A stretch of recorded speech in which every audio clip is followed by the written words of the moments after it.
First service ಇದು. Okay.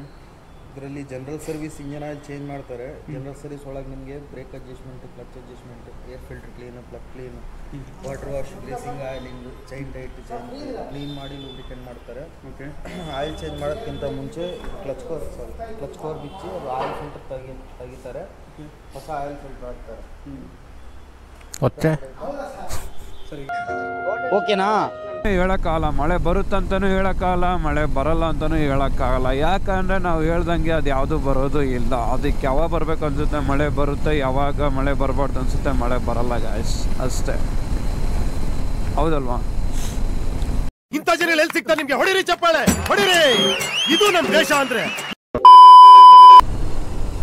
ಆ ಒಂದು, ಆ ಎರಡು, ಆ ಮೂರು. ಹಾಂ ಹೇಳಪ್ಪಿ. ಬೈಕ್ ಓಡಿಸ್ತೀಯಾ? ಬಾರಪ್ಪ ಓಡಿಸ್ಬಾ. ಇರಲಿ ಬಾರೋ, ಓಡಿಸ್ಬಾರೋ ಬೈಕ್ನ. ಗಾಯ್ಸ್ ಇವನು ಹುಡುಗ ಸ್ವಲ್ಪ ಬೈಕ್ ಓಡಿಸ್ತೀನಿ ಅಂದಿದ್ದಾನೆ. ಒಂಚೂರು ಬೈಕ್ ಕೊಡ್ತೀನಿ ಬನ್ನಿ, ಪಾಪ ಏನೋ ಆಸೆ ಇದೆ ಅಂತ ಹುಡುಗನಿಗೆ, ಓಡಿಸ್ಲಿ. ಗಾಯ್ಸ್ ಇದು ಏನು ನೋಡ್ತಿದ್ರಲ್ವ, ಇದು ಕುರಿ ಸಂತೆ ನೋಡಿ ಗಾಯ್ಸ್ ಇದು. ಸೊ ಪ್ರತಿ ಶನಿವಾರ ಈ ಕಡೆ ಹಳ್ಳಿ ಸೈಡಲ್ಲಿ ಈ ಥರ ಹಿಂಗೆ ಕುರಿ ಸಂತೆ ಮಾಡ್ತಾರೆ. ನಾನು ಏನು ಹೇಳ್ತೀನಿ ಅಂದರೆ, ಯಾವತ್ತಿಗಾಗಲಿ ಸರ್ಕಾರಿ ಶಾಲೆಗಳನ್ನಾಗಲಿ ಸರ್ಕಾರಿ ಕಚೇರಿಗಳನ್ನಾಗಲಿ ಚೆನ್ನಾಗಿ ನೋಡ್ಕೊಂಡು ಹೋಗ್ಬೇಕು, ಚೆನ್ನಾಗಿ ಬಳಸಬೇಕು. ಹಾಗಂತಂದೇಳಿ ಪ್ರೈವೇಟ್ ಸ್ಕೂಲ್ಗಳ ಬಗ್ಗೆ ನಾನೇನು ಕೆಟ್ಟದಾಗಿ ಹೇಳ್ತಿಲ್ಲ. ಮತ್ತು ಯಾಕಂದರೆ ಪ್ರೈವೇಟ್ ಸ್ಕೂಲಲ್ಲಿ ನೀವೆಲ್ಲ ಕಲಿಸ್ತೀರಾ, ಎಜುಕೇಷನ್ ಕೊಡ್ತೀರಾ, ಎಲ್ಲ ಕೊಡ್ತೀರಾ. ಆದರೂ ಸ್ವಲ್ಪ ಕನ್ನಡನ ಉಳಿಸಿ ಬೆಳೆಸೋದಕ್ಕೆ ಟ್ರೈ ಮಾಡಿರಿ. ಯಾಕಂದರೆ ನಾವಿರೋದು ಕರ್ನಾಟಕದಲ್ಲಿ, ಬೇರೆ ಸ್ಟೇಟಲ್ಲಿ ಬೇರೆ ಕಂಟ್ರಿಯಲ್ಲಿಲ್ಲ ನಾವು. ಹೌದಾ? ಫಸ್ಟು ನಾವು ಎಲ್ಲಿದ್ದೀವಿ, ಯಾವ ಸ್ಥಾನದಲ್ಲಿದ್ದೀವಿ ಅನ್ನೋದನ್ನೇ ತಿಳ್ಕೊಬೇಕಾಗುತ್ತೆ ನಾವು. ಹೌದಲ್ವಾ? ಫಸ್ಟ್ ನಾವು ಇರೋದು ಕರ್ನಾಟಕನ ಉಳಿಸಿ ಬೆಳೆಸಿ ಅದಾದ ನಂತರ ನಾವು ಬೇರೆ ಲ್ಯಾಂಗ್ವೇಜ್ಗಳಿಗೆ ಮಾನ್ಯತೆ ಕೊಡೋಣ. ಹೌದಲ್ವಾ?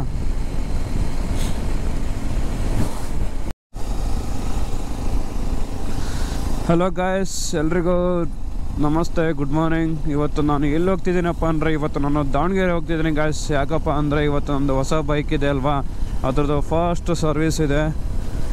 ಸೊ ಸರ್ವಿಸ್ ಬಂದುಬಿಟ್ಟು ನನ್ನ ಗಾಡಿದು 700 ಕಿಲೋಮೀಟ್ರ್ ಒಳಗಡೆಗೆ ಬನ್ನಿ ಅಂತ ಹೇಳಿದರು. ಆಲ್ರೆಡಿ 710 ಆಗೋಗಿದೆ ಕಿಲೋಮೀಟ್ರು. ಬನ್ನಿ ಇವತ್ತು ಸರ್ವಿಸಿಗೆ ಬಿಡೋಣ. ಸ್ವಲ್ಪ ಬೈಕ್ದು ಆಕ್ಸೆಸರೀಸ್ ಇದೆ, ಅಂದರೆ ಸ್ಮಾಲ್ ಆಕ್ಸೆಸರೀಸ್ ತೊಗೊಳ್ತಾ ಇದ್ದೀನಿ. ಇನ್ನು ಕ್ರಾಶ್ ಗಾರ್ಡ್ ಅಂತೆ, ಅವು ಹಿಂದ್ಗಡೆಗೆ ಅವು, ಸೊ ಎಕ್ಸೆಟ್ರಾ ತೊಗೊಳೋದಿದೆ. ಅವನ್ನ ಎಲ್ಲ ಬೆಂಗಳೂರಲ್ಲೇ ಹೋಗಿ ತೊಗೋಬೇಕು ಅಂತ ಅಂದ್ಕೊಂಡಿದ್ದೀನಿ. ಸ್ವಲ್ಪ ನಂಬರ್ ಪ್ಲೇಟ್ ಏನಾದರೂ ಬಂದಿದ್ದೇನೆ ಅಂತ ವಿಚಾರ ಮಾಡೋಣ ಶೋರೂಮಲ್ಲಿ. ಸ್ವಲ್ಪ ಶೋರೂಮ್ಗೆ ಗಾಡಿ ಬಿಟ್ಟು ಮತ್ತೆ ರಿಟರ್ನ್ ಬ್ಯಾಕ್ ನಾನು ಹರಪನಹಳ್ಳಿ ಬರಬೇಕು. ಏನಕ್ಕಪ್ಪ, ನಮ್ಮ ಫ್ರೆಂಡ್ದು ಒಂದು ಕೆಲಸ ಇದೆ. ಸೊ ಅವನ ಜೊತೆಗೆ ಬರಬೇಕು. ಮತ್ತು ಸಂಜೆ ಹೋಗ್ಬಿಟ್ಟು ನಾನು ಬೈಕ್ ತೊಗೋಬೇಕು. ಬನ್ನಿ ಗಾಯ್ಸ್, ತಡ ಮಾಡಿದೆ, ಬೇಗ ಹೊರಡನ್ರಿ. ಆಲ್ರೆಡಿ ಟೈಮ್ ಬೇರೆ 7:30 ಆಗಿ ಹೋಗ್ತಿದೆ.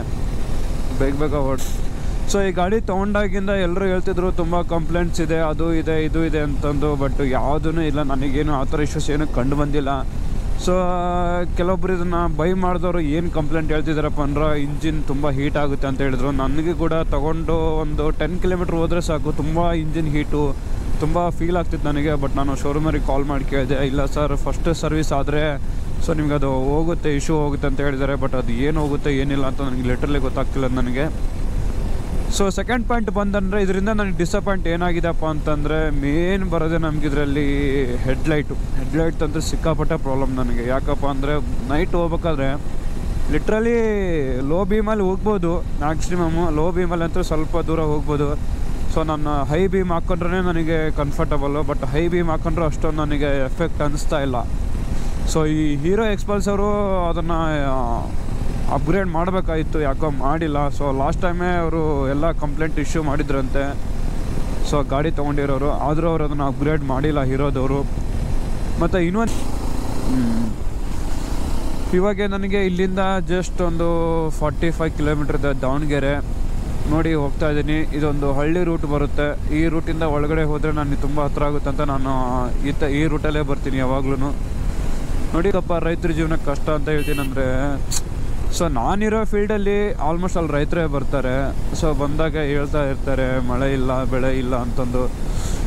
ಏನಂದರೆ ಸರ್ಕಾರದಿಂದ ತುಂಬಾ ಅವರಿಗೆ ಸೌಲಭ್ಯಗಳು ಇರ್ತವೆ. ಬಟ್ ಕೆಲವೊಬ್ಬರು ರೈತರುಗಳು ಯೂಸ್ ಮಾಡ್ಕೊತಾರೆ, ಕೆಲವೊಬ್ಬರು ರೈತರುಗಳು ಯೂಸ್ ಮಾಡ್ಕೊಳ್ಳಲ್ಲ.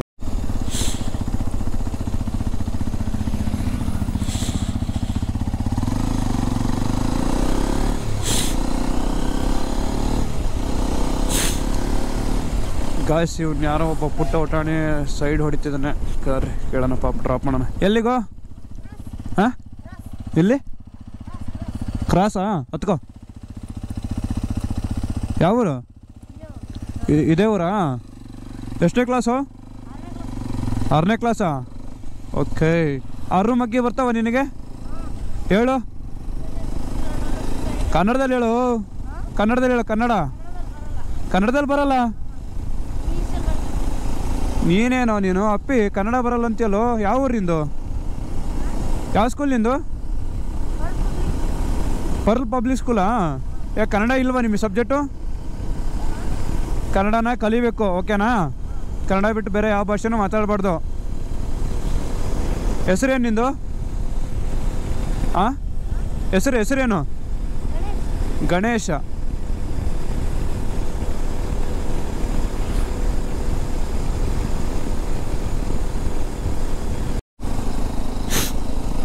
ಗಾಯ್ಸ್ ಇವಾಗ ಏನಾಯ್ತಪ್ಪ ಅಂದರೆ ಒಬ್ಬ ಚಿಕ್ಕ ಹುಡುಗ ಸ್ಕೂಲ್ಗೆ ಹೋಗೋ ಹುಡುಗ, ಇವತ್ತು ಸಾಟರ್ಡೆ ಬೇರೆ, ಅವನಿಗೆ ಲೇಟ್ ಆಗಿದೆ ಅಂತಂದು ಡ್ರಾಪ್ ಕೊಟ್ಟೆ ಗಾಯ್ಸ್. ಏನಂದರೆ ಕೇಳಿದೆ ಹೆಸರು ಏನಪ್ಪ ಎಲ್ಲ ಕೇಳಿದೆ. ಸೊ ಅವನು 6th ಸ್ಟ್ಯಾಂಡರ್ಡ್ ಅಂತೆ. 6th ಸ್ಟ್ಯಾಂಡರ್ಡ್ ಹುಡುಗ ಕೇಳಿದೆ, ಸುಮ್ಮನೆ ರ್ಯಾಂಡಮಾಗಿ ಕೇಳಿದೆ. ಹಾಗೆ ಏನಂತಂದರೆ ಎಷ್ಟನೇ ಕ್ಲಾಸ್ ಓದ್ತಿದ್ಯಪ್ಪ ಅಂದರೆ 6th ಸ್ಟ್ಯಾಂಡರ್ಡ್ ಅಂತಂದ. 6th ಸ್ಟ್ಯಾಂಡರ್ಡ್ ಅಂದ ತಕ್ಷಣ 6 ಮಗ್ಗಿ ಹೇಳಪ್ಪ ಅಂತಂದೆ. ಹೇಳ್ದ ಹುಡುಗ. ಕನ್ನಡದಲ್ಲಿ ಹೇಳಂತಂದರೆ ಕನ್ನಡದಲ್ಲಿ ಹೇಳಲ್ಲ ಅಂತಾನೆ. ಹಾಂ ಈಗ ಹೆಂಗಾಗಿದೆ ಅಂದರೆ ಅವ್ನು ಹೋಗ್ತಿರೋ ಸ್ಕೂಲಲ್ಲಿ ಇಂಗ್ಲೀಷ್ ಮೀಡಿಯಮ್ ಅಂತೆ ಹುಡುಗ. ಕನ್ನಡ ಮಗ್ಗಿ ಹೇಳಂದರೆ ಕನ್ನಡ ಮಗ್ಗಿ ಹೇಳ್ತಾ ಇರಲಿಲ್ಲ ಹುಡುಗ. ಗಾಯ್ಸ್ ನನಗೆ ಅನ್ಸಿದ್ದು ಏನಪ್ಪ ಅಂದರೆ, ನೋಡಿ ನಮ್ಮ ಜನ್ರೇಷನಲ್ಲಿ ಹೇಗಿದೆ ಅಂದರೆ, ನಮ್ಮ ಜನ್ರೇಷನಲ್ಲಿ ನಾವೆಲ್ಲ 90s ಕಿಡ್ಸ್ ಅಲ್ಲ. ನಮಗೇನು ಮಾಡೋರಪ್ಪ ಅಂದರೆ, ಯಾವುದೋ ಒಂದು ಸರ್ಕಾರಿ ಶಾಲೆ ಸೇರಿಸೋರು, ಮಕ್ಕಳನ್ನ ಹೊಡೆಯೋರು, ಮೇಸ್ಟ್ರುಗಳು. ಯಾಕಪ್ಪ ಅಂದರೆ ಮಕ್ಕಳು ಕಲೀಲಿ, ಏನಾರು ಒಂದು ಕಲೀಲಿ ಅಂತಂದು ಎಲ್ಲ ಸಬ್ಜೆಕ್ಟ್ಸ್ಗಳು ಆಲ್ಮೋಸ್ಟ್ ಅಲ್ಲಿ ಕನ್ನಡದಲ್ಲೇ ಇರ್ತಿತ್ತು. ನಾವು ಓದ್ಬೇಕಾರೆ ಒಂದು ಸಬ್ಜೆಕ್ಟ್ ಮಾತ್ರ ಇಂಗ್ಲೀಷ್ ಇರ್ತಿತ್ತು. ಇವಾಗ ಹಾಗಲ್ಲ. ಕನ್ನಡ ಸಬ್ಜೆಕ್ಟ್ ಏನಪ್ಪ ಅಂದರೆ ಇಡಬೇಕು ಅನ್ನೋ ರೇಂಜಿಗೆ ಇಟ್ಟಿದ್ದಾರೆ ಇವಾಗಿನ ಸ್ಕೂಲ್ಗಳಿಗೆಲ್ಲ. ಸರ್ಕಾರಿ ಶಾಲೆಗೆ ಸೇರಿಸ್ಬೇಕು ಮಕ್ಕಳನ್ನ, ಸರ್ಕಾರಿ ಶಾಲೆಗಳನ್ನ ಬೆಳೆಸ್ಬೇಕು. ಆ ಥರದ್ದು ಏನು ಕಾನ್ಸೆಪ್ಟೇ ಇಲ್ಲ ಜನಗಳ ತಲೆಯಲ್ಲಿ, ತಂದೆ ತಾಯಿಗಳ ತಲೆಯಲ್ಲಿ. ನನ್ನ ಮಗ ಇಂಗ್ಲೀಷ್ ಮೀಡಿಯಮಲ್ಲಿ ಓದಿದರೆ ದೊಡ್ಡ ರ್ಯಾಂಕ್ ಬರ್ತಾನೆ, ಇಂಗ್ಲೀಷ್ ಮೀಡಿಯಮಲ್ಲಿ ಓದಿದರೆ ದೊಡ್ಡದಾಗಿ ಏನೋ ಜಾಬ್ ಮಾಡ್ತಾನೆ. ಅಲ್ವೇ ಅಲ್ಲ ಗಾಯ್ಸ್. ನನ್ನ ಫ್ರೆಂಡ್ಸು ಇದ್ದಾರೆ, ತುಂಬ ಜನ ಇದ್ದಾರೆ. ಯಾಕಂದರೆ ಗೌರ್ಮೆಂಟ್ ಜಾಬ್ ತೊಗೊಂಡಿರೋರು ಇದ್ದಾರೆ. ಅವ್ರು ಯಾರು ಇಂಗ್ಲೀಷ್ ಮೀಡಿಯಮಲ್ಲಿ ಓದಿಲ್ಲ, ಅವ್ರು ಯಾರೂ ಹೈಯರ್ ಸ್ಕೂಲ್ಗಳೆಲ್ಲ ಓದಿಲ್ಲ. ಗೌರ್ಮೆಂಟ್ ಸ್ಕೂಲಲ್ಲೇ ಓದ್ಬಿಟ್ಟು ಗೌರ್ಮೆಂಟ್ ಸ್ಕೂಲಿಂದು ಎಲ್ಲ ನಾಲೆಡ್ಜ್ ತಿಳ್ಕೊಂಬಿಟ್ಟು ಜಾಬ್ ತೊಗೊಂಡಿರೋರು ಇದ್ದಾರೆ. ನಾನು ಏನು ಹೇಳ್ತಿದ್ದೀನಪ್ಪ ಅಂದರೆ, ಮಕ್ಕಳನ್ನ ಓದಿಸ್ಬೇಕು, ಅದೇ ಸ್ಕೂಲಲ್ಲೇ ಓದಿಸ್ಬೇಕು, ಇದೇ ಸ್ಕೂಲಲ್ಲೇ ಓದಿಸ್ಬೇಕು ಅಂತಲ್ಲ. ಸರ್ಕಾರಿ ಶಾಲೆಗೆ ಹಾಕಿ ಯಾಕೆ ಓದಲ್ಲ? ನೋಡಿ, ಓದಬೇಕು, ನಾನು ಜಾಬ್ ತೊಗೋಬೇಕು, ನಾನು ಏನೋ ಒಂದು ಸಾಧನೆ ಮಾಡಬೇಕು, ನಾಲೆಡ್ಜ್ ತಿಳ್ಕೊಬೇಕಂದ್ರೆ ಎಲ್ಲ ಪ್ರೈವೇಟ್ ಸ್ಕೂಲಿಂದನೇ ಓದಿ ತಿಳ್ಕೊಬೇಕು ಅಂತ ಏನಿಲ್ಲ ಗಾಯ್ಸ್. ಯಾಕಂದರೆ ಮಕ್ಕಳಲ್ಲಿ ಇರುತ್ತೆ ನಾವು ಹೇಗೆ ಓದಬೇಕು ಹೇಗಿಲ್ಲ ಅನ್ನೋದು. ಈಗ ಪ್ರೈವೇಟ್ ಸ್ಕೂಲಲ್ಲಿ ಹಾಕಿದ್ರು ಓದ್ತಾರೆ, ಗೌರ್ಮೆಂಟ್ ಸ್ಕೂಲಲ್ಲೂ ಹಾಕಿದ್ರು ಓದ್ತಾರೆ. ಅದು ಅವ್ರವ್ರ ಮನಸ್ಥಿತಿಗೆ ಬಿಟ್ಟಿರೋದು, ಹೌದಾ? ನಾನು ಏನು ಹೇಳ್ತೀನಿ ಅಂದರೆ, ಯಾವತ್ತಿಗಾಗಲಿ ಸರ್ಕಾರಿ ಶಾಲೆಗಳ್ನಾಗಲಿ ಸರ್ಕಾರಿ ಕಚೇರಿಗಳ್ನಾಗಲಿ ಚೆನ್ನಾಗಿ ನೋಡ್ಕೊಂಡು ಹೋಗ್ಬೇಕು, ಚೆನ್ನಾಗಿ ಬೆಳೆಸ್ಬೇಕು. ಹಾಗಂತಂದೇಳಿ ಪ್ರೈವೇಟ್ ಸ್ಕೂಲ್ಗಳ ಬಗ್ಗೆ ನಾನೇನು ಕೆಟ್ಟದಾಗಿ ಹೇಳ್ತಿಲ್ಲ. ಮತ್ತು ಯಾಕಂದರೆ ಪ್ರೈವೇಟ್ ಸ್ಕೂಲಲ್ಲಿ ನೀವು ಎಲ್ಲ ಕಲಿಸ್ತೀರಾ, ಎಜುಕೇಷನ್ ಕೊಡ್ತೀರಾ, ಎಲ್ಲ ಕೊಡ್ತೀರಾ. ಆದರೂ ಸ್ವಲ್ಪ ಕನ್ನಡನ ಉಳಿಸಿ ಬೆಳೆಸೋದಕ್ಕೆ ಟ್ರೈ ಮಾಡಿರಿ. ಯಾಕಂದರೆ ನಾವಿರೋದು ಕರ್ನಾಟಕದಲ್ಲಿ, ಬೇರೆ ಸ್ಟೇಟಲ್ಲಿ ಬೇರೆ ಕಂಟ್ರಿಯಲ್ಲಿ ಇಲ್ಲ ನಾವು, ಹೌದಾ? ಫಸ್ಟು ನಾವು ಎಲ್ಲಿದ್ದೀವಿ, ಯಾವ ಸ್ಥಾನದಲ್ಲಿದ್ದೀವಿ ಅನ್ನೋದನ್ನೇ ತಿಳ್ಕೊಬೇಕಾಗುತ್ತೆ ನಾವು, ಹೌದಲ್ವಾ? ಫಸ್ಟು ನಾವು ಇರೋದು ಕರ್ನಾಟಕನ ಉಳಿಸಿ ಬೆಳೆಸಿ ಅದಾದ ನಂತರ ನಾವು ಬೇರೆ ಲ್ಯಾಂಗ್ವೇಜ್ಗಳಿಗೆ ಮಾನ್ಯತೆ ಕೊಡೋಣ, ಹೌದಲ್ವಾ? ಆ 3 ಆ 1 ಆ 2 ಆ 3 ಆ 4 ಗಾಯ್ಸ್, ಇದು ಏನು ನೋಡ್ತಿದ್ರಲ್ವ, ಇದು ಕುರಿ ಸಂತೆ ನೋಡಿ ಗಾಯ್ಸ್ ಇದು. ಸೊ ಪ್ರತಿ ಶನಿವಾರ ಈ ಕಡೆ ಹಳ್ಳಿ ಸೈಡಲ್ಲಿ ಈ ಥರ ಹಿಂಗೆ ಕುರಿ ಸಂತೆ ಮಾಡ್ತಾರೆ. ಎಕ್ಸ್ಚೇಂಜ್ ಮಾಡ್ಕೊಳ್ಳೋಣ, ನನಗೆ ಅದು ಬೇಕು, ಇದನ್ನು ಕೊಡಿ. ಇಲ್ಲಿ ಬಂದಿದ್ದೀನಪ್ಪ ಅಂದರೆ ದಾವಣಗೆರೆ ಎಂಟ್ರೆನ್ಸ್ ಬಂದೆ. ಇವಾಗ ನಾನು ಡೈರೆಕ್ಟಾಗಿ ಶೋರೂಮ್ಗೆ ಹೋಗೋಣ ಅಂದ್ಕೊಂಡೆ. ಶೋರೂಮ್ ಅವರು 9:30 ಇಲ್ಲ 10 o'clock ಓಪನ್ ಮಾಡ್ತಾರೆ. ಇನ್ನೂ ಟೈಮ್ ಇರೋದ್ರಿಂದ ನಾನೀಗ ನಮ್ಮ ದೋಸ್ತ ಗೆಳೆಯನ ಮನೆಗೆ ಹೋಗ್ತಿದ್ದೀನಿ. ಬನ್ನಿ, ಈಗ ಒಬ್ಬ ಹುಡುಗ ಇಲ್ಲೇ ಒಂದು ಹಳ್ಳಿಯಿಂದ ಹತ್ಕೊಂಡ, ಸ್ವಲ್ಪ ಡ್ರಾಪ್ ಕೇಳ್ದ. ಅವನು ಅವ್ರ ಹತ್ರ ಸ್ಕೂಲ್ ಹತ್ರನೇ ಡ್ರಾಪ್ ಮಾಡಿಬಿಟ್ಟು ಅಲ್ಲಿಂದ ನಾವು ಡೈರೆಕ್ಟಾಗಿ ಈಗ ಮನೆಗೆ ಹೋಗಿ ಸ್ವಲ್ಪ ಟಿಫನ್ ಮಾಡಿಕೊಂಡು ಅಲ್ಲಿಂದ ಮತ್ತೆ ಶೋರೂಮ್ಗೆ ಹೋಗಿ ಗಾಡಿ ಸರ್ವಿಸಿಗೆ ಬಿಟ್ಟು ಬರೋಣ. ಹಾಂ ಹೇಳಪ್ಪಿ, ಬೈಕ್ ಓಡಿಸ್ತೀಯಾ? ಬಾರಪ್ಪ ಓಡಿಸ್ಬಾ, ಇರಲಿ ಬಾರೋ ಓಡಿಸ್ಬಾರ ಬೈಕ್ನ. ಗಾಯ್ಸ್, ಇವ್ನು ಹುಡುಗ ಸ್ವಲ್ಪ ಬೈಕ್ ಓಡಿಸ್ತೀನಿ ಅಂದಿದ್ದಾನೆ. ಒಂಚೂರು ಬೈಕ್ ಕೊಡ್ತೀನಿ ಬನ್ನಿ, ಪಾಪ ಏನೋ ಆಸೆ ಇದೆ ಅಂತ ಹುಡುಗನಿಗೆ, ಓಡಿಸ್ಲಿ. ಹಾಂ ಇರಲಿ ಓಡಿಸ್ಬಿಡ್ಸಿ ಏನಾಗಲ್ಲ. ನೀನು ಓದ್ಕೊಂಬಿಟ್ಟು ಚೆನ್ನಾಗಿ ದೊಡ್ಡನಾದ್ಮೇಲೆ ಒಂದು ಗಾಡಿ ತಗೋ ಈ ಥರದ್ದು ಆಯಿತಾ. ಫಸ್ಟು ಚೆನ್ನಾಗಿ ಓದ್ಕೋ, ಆಮೇಲೆ ಗಾಡಿ ಎಲ್ಲದು ತಗೋವಂತಂತೆ.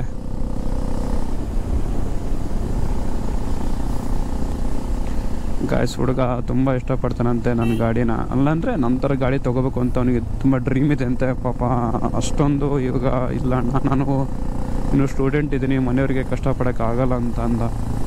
ಹಾಗಾಗಿ ನಾನೇನು ಹೇಳ್ತಿದ್ದೀನಿ ಅಂದರೆ ಅವನಿಗೆ ಫಸ್ಟು ಚೆನ್ನಾಗಿ ಓದ್ಕೊಳ್ಳಪ್ಪ, ಓದ್ಕೊಂಡ ನಂತರ ಲೈಫ್ ಸೆಟಲ್ ಆದಮೇಲೆ ನೀನು ಒಂದು ಒಳ್ಳೆ ಗಾಡಿ ತೊಗೋ, ಒಂದು ಒಳ್ಳೆ ಜೀವನ ಮಾಡು ಅಂತ ಹೇಳ್ತೀನಿ ಗಾಯ್ಸ್. ಬನ್ನಿ ಇಲ್ಲಿ ನೋಡೋಣ. ಯಾವುದು ಕಾಲೇಜ್ ನಿಂದು ಇದನ್ನು ಸ್ಟಡಿ ಹಾಕಿಲ್ಲ?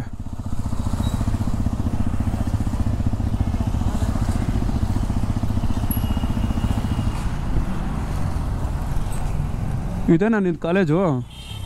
JS ಪಾಟೀಲ್ ಇದೇನಾ ಕಾಲೇಜು? ಓಕೆ ಬೈ, ಚೆನ್ನಾಗಿ ಓದ್ಕೊ. ಹಾಂ ಬರೋಣ. ಯಾವುದು ಇನ್ಸ್ಟಾ ಐ ಡಿ ಬೇಕಾ? ಕೊಡಿ.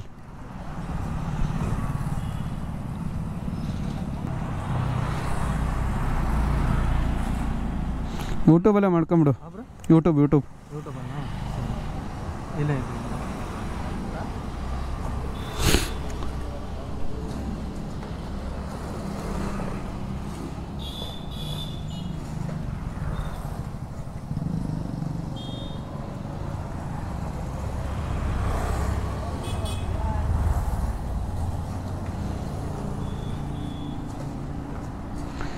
ಇಲ್ಲಿದೆ.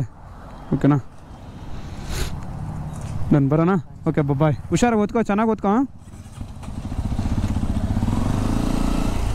ಗಾಯ್ಸ್ ಏನಂದರೆ ನಾನು ದಾವಣಗೆರೆಗೆ ಬರ್ಬೇಕಾದ್ರೆ ಒಂದು ಔರ್ಗೊಳ ಅಂತ ಒಂದು ಊರು ಬರುತ್ತೆ ಗಾಯ್ಸ್. ನಾನು ಬೈಕ್ ನಿಲ್ಲಿಸಿ ಸ್ವಲ್ಪ ಹ್ಯಾಂಡ್ ಗ್ಲೌಸ್ ಹಾಕ್ಕೊಳ್ತಾ ಇದ್ದೆ. ಈ ಹುಡುಗ ಸಿಕ್ಕ ನನಗೆ. ಅಣ್ಣ ಸ್ವಲ್ಪ ಡ್ರಾಪ್ ಕೊಡಿ ಅಣ್ಣ, ಕಾಲೇಜಿಗೆ ಟೈಮ್ ಆಗಿದೆ ಅಂತಂದ. ಕಾಲೇಜಿಗೆ ಡ್ರಾಪ್ ಕೊಡೋಕ್ಕಂತ ಬೈಕಲ್ಲಿ ಹತ್ಸ್ಕೊಂಡೆ ಗಾಯ್ಸ್. ಏನಂದರೆ ಅವ್ನ ಕಷ್ಟಗಳನ್ನ ಹೇಳ್ಕೊಂಡ. ನಿಜವಾಗ್ಲೂ ಕೆಲವೊಂದು ಸ್ಟೂಡೆಂಟ್ಸ್ಗಳ ಲೈಫ್ ಹಿಂಗೂ ಇರುತ್ತೆ ಅಂದ್ಕೊಂಡೆ ನಾನು. ಏನಕ್ಕಂದರೆ ಆ ಹುಡುಗನ ಕಷ್ಟಗಳನ್ನ ಹೇಳ್ಬಾರ್ದು ಪಾಪ. ಆ್ಯಕ್ಚುಲಿ ಹೇಳ್ಕೊಂಡ ನನಗೆ ಹಂಗೆ ಇದೆ ಹೆಂಗಿದೆ ಅಂತಂದು. ಬಟ್ ನಿಜವಾಗ್ಲೂ ಹೇಳ್ತೀನಿ ಗಾಯ್ಸ್, ಏನಂದರೆ ಇಲ್ಲ ಪಕ್ಕದ ಊರದ ಹುಡುಗ ಅವನು. ಬಟ್ ನನಗೆ ಕೇಳಿ ಬೇಜಾರು ಅನಿಸ್ಬಿಡ್ತು. ಸೊ ಅದಕ್ಕೋಸ್ಕರ ಅವನು ಡ್ರಾಪ್ ಮಾಡ್ತಿದ್ದೆ. ಕಾಲೇಜ್ ಹತ್ರ ಬರ್ಬೇಕಾದ್ರೆ ಒಂದು ಸ್ವಲ್ಪ ಅಣ್ಣ ನಿಮ್ಮ ಗಾಡಿ ಚೆನ್ನಾಗಿದೆ ಅಣ್ಣ, ನನಗೆ ಲೈಫಲ್ಲಿ ಮುಂದೆ ನಾನು ತೊಗೊಳಕ್ಕಾಗುತ್ತೋ ಬಿಡುತ್ತೋ ಗೊತ್ತಿಲ್ಲ ನನಗೆ, ಒಂದು ಸರಿ ನಿಮ್ಮ ಗಾಡಿ ಓಡಿಸ್ಬೋದಾ ಅಂತ. ನನಗೆ ಲಿಟ್ರಲಿ ಬೇಜಾರಾಗ್ಬಿಡ್ತು. ತಗೊಳಪ್ಪ ಆಯಿತು ಓಡಿಸೋ ಅಂತಂದೆ ಗಾಡಿ. ಹುಡುಗ ಇನ್ನೂ ಅಷ್ಟೊಂದು ಪರ್ಫೆಕ್ಟ್ ಇಲ್ಲ ಅನ್ಸುತ್ತೆ ಬೈಕಲ್ಲಿ, ಆದ್ರೂ ಪರವಾಗಿಲ್ಲ. ಗಾಡಿ ಒಂದು 2-3 ಸರಿ ಆಫ್ ಮಾಡ್ದೆ, ಬೇಜಾರೇನಿಲ್ಲ. ಬಟ್ ಏನಂದರೆ ಯಾರೇ ಆಗಲಿ ಕೆಲವೊಬ್ಬೊಬ್ಬರು ಗಾಡಿಗಳ್ನ, ಹೊಸ ಗಾಡಿ ಆಗಿರ್ಬೋದು, ದೊಡ್ಡ ಗಾಡಿ ಆಗಿರ್ಬೋದು, ಕೇಳಿದಾಗೆ ಒಬ್ಬೊಬ್ಬರು ಕೊಡಲ್ಲ, ಇಲ್ಲ ಅಂದ್ಬಿಡ್ತಾರೆ ಮುಖ ಕೊಡ್ದಂಗೆ. ಹಂಗೆ ಹೇಳೋದ್ರಿಂದ ಏನಾಗುತ್ತೆ ಅಂದರೆ ಅದು ಮನ್ಸಿಗೆ ಬೇಜಾರಾಗುತ್ತೆ ಅನ್ನೋಕ್ಕಿಂತ ಸೆಕೆಂಡರಿ ಅದು ಏನು ಗೊತ್ತಾ, ಏನೋ ಒಬ್ಬ ಆಸೆ ಪಟ್ಟಿರ್ತಾರೆ ಹುಡುಗರು. ಏನು ಒಂದು ರೌಂಡ್ ಕೊಟ್ಬಿಟ್ರೆ ಏನಾಗುತ್ತೆ ಅನ್ನೋಂಗೆ ಮಾಡ್ತಾರೆ ಕೆಲವೊಬ್ಬರು. ನಾನು ಲೈಫಲ್ಲಿ ಒಂದು ಸರಿ ಕೇಳಿದ್ದೆ BMW ಗಾಡಿನ ಒಬ್ಬರಿಗೆ ರೈಡ್ ಕೊಡ್ರಿ ಅಂತ. ಒಂದು ರೌಂಡ್ ಹೋಗ್ತೀನಿ ಅಂದ್ರೂ ಜಸ್ಟ್ ಬರೀ ಮುಟ್ಸಿದ್ದಿಲ್ಲ ಅವ್ರು ನನಗೆ. ಒಂದು ಫೋಟೋ ತೊಗೊಳ್ತೀನಿ ಅಂದ್ರೆ ತೊಗೋಬೇಡಿ ಅಂತ ಹೇಳಿದರು. ಅದರಿಂದ ಅವ್ರಿಗೆ ಏನು ಸಿಗುತ್ತೆ ಅನ್ನೋ ಗೊತ್ತಿಲ್ಲ ಗಾಯ್ಸ್. ಒಂದು ರೌಂಡ್ ಓದಿ ಬಂದ ಹುಡುಗ ಎಷ್ಟು ಖುಷಿ ಪಟ್ಟ ಗೊತ್ತಾ ಅವನು. ಆಮೇಲೆ ಖುಷಿ ಪಟ್ಬಿಟ್ಟು ಯೂಟ್ಯೂಬ್ ಚಾನಲ್ ಕೂಡ ಹೇಳಿದೆ, ಸಬ್ಸ್ಕ್ರೈಬ್ ಮಾಡಿಕೊಂಡ. ಇರಲಿ ಗಾಯ್ಸ್, ನೋಡೋಣ.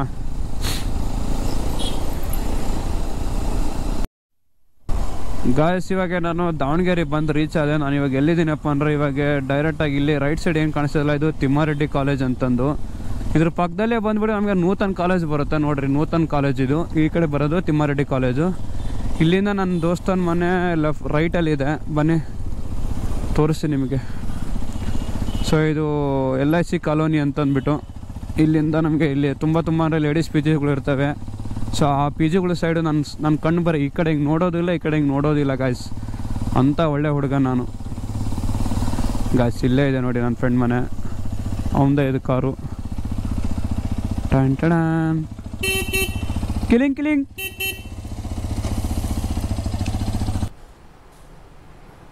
ಫಸ್ಟ್ ಸರ್ವಿಸ್ ಇದು. ಓಕೆ. ಇದರಲ್ಲಿ general service engine oil change ಮಾಡ್ತಾರೆ. ಜನರಲ್ ಸರ್ವಿಸ್ ಒಳಗೆ ನಿಮಗೆ brake adjustment, clutch adjustment, air filter clean, plug clean, water wash, glazing, oiling, chain tight clean ಮಾಡಿ ಲೂಬ್ರಿಕೆಂಟ್ ಮಾಡ್ತಾರೆ. ಓಕೆ. ಆಯಿಲ್ ಚೇಂಜ್ ಮಾಡೋದಕ್ಕಿಂತ ಮುಂಚೆ ಕ್ಲಚ್ ಕವರ್ ಬಿಚ್ಚಿ ಅದು ಆಯಿಲ್ ಫಿಲ್ಟರ್ ತೆಗಿತಾರೆ, ಹೊಸ ಆಯಿಲ್ ಫಿಲ್ಟರ್ ಹಾಕ್ತಾರೆ.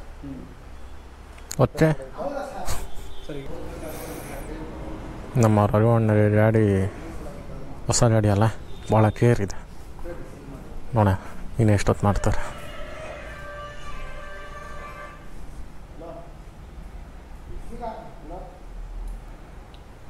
ಬಿಲ್ಲು ಆಮೇಲೆ ಹೇಳ್ತೀರಾ? ಹಾಂ, ಬಿಲ್ ಆಮೇಲೆ 1830 ರೂಪಾಯಿ ಆಗುತ್ತೆ. ನಂಬರ್ ಅಣ್ಣನ ಸಿಗ್ನೇಚರ್ ನೋಡ, ಆಟೋಗ್ರಾಫ್. ಹೇ ಚ ಚ ಚ ಚ ಚ